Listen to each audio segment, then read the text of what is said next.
Welcome to the Research Administrators and Research Integrity Stage Setting video. In this stage setting video we will address these 5 questions. Enter TTA text. As defined by National Institutes of Health, research integrity is the use of honest and verifiable methods in proposing, performing, and evaluating research, the reporting of research results with particular attention to adherence to rules, regulations, guidelines and following commonly accepted professional codes or norms. While this definition of research integrity is specifically used by the NIH, it is generic enough that it covers the basics of research integrity regardless of the sponsor. Note that research integrity includes not only the process of conducting the research, it also includes how the research is reported as well as the accepted codes or norms of the research disciplines. We'll look at this more on the next slide. In any field or discipline there will be a set of shared values that are consistent within that discipline that may not be evident in other sciences or disciplines, yet most disciplines would agree on these 4 shared values. These shared values include honesty, accuracy, efficiency and objectivity.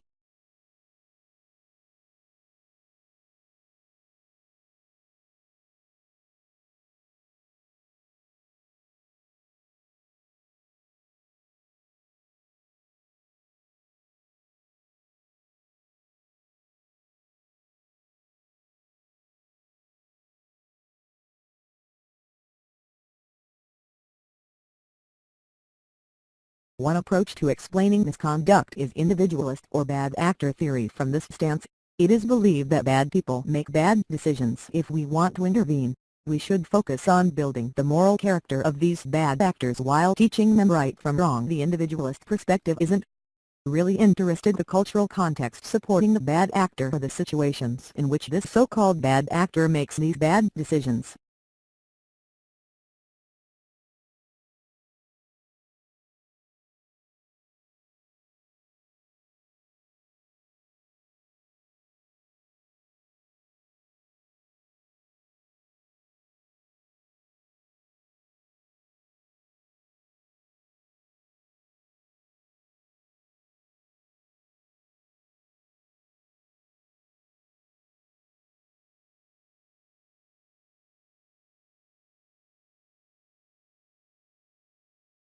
While individualist, contextual and situational aren't wrong, they focus on different aspects of behavior and therefore come to different responses in ending behavior.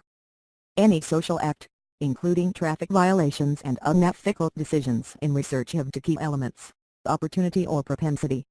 Opportunity is an external state that motivates the person to act inappropriately, while propensity is an internal psychological condition that also influences the person's choice.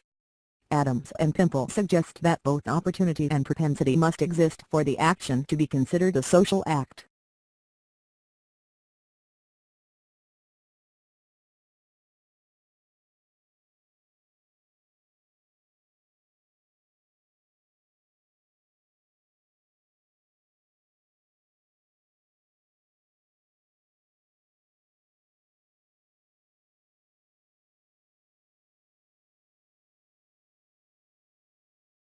Propensity represents any and all internal psychological conditions that influence individual choices, including but not limited to self-control, processes of logic and/or rational calculation, and values, beliefs or preferences.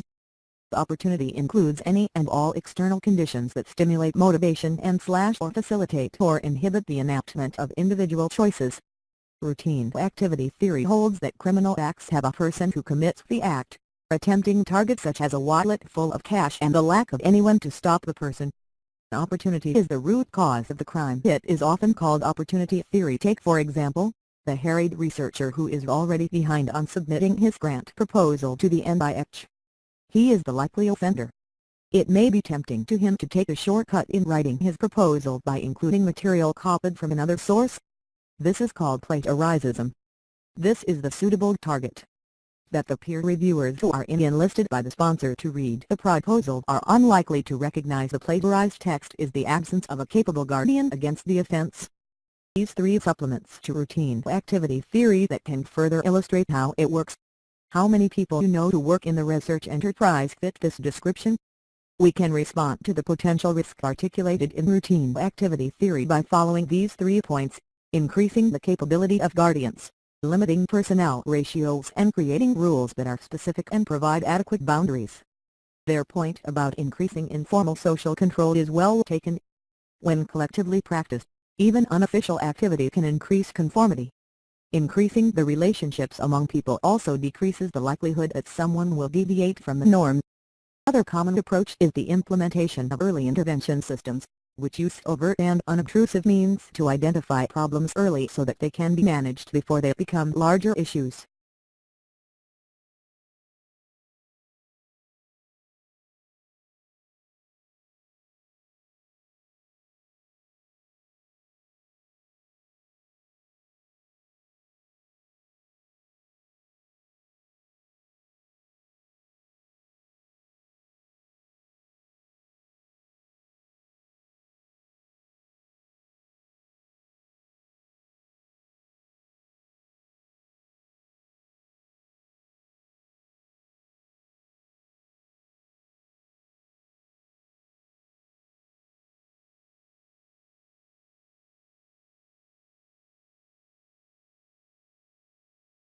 Here's an important point.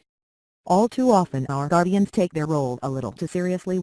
Let's end with some specific steps you can take to support research integrity. We hope that through VPR80 you are getting the tools you need to take some of these steps.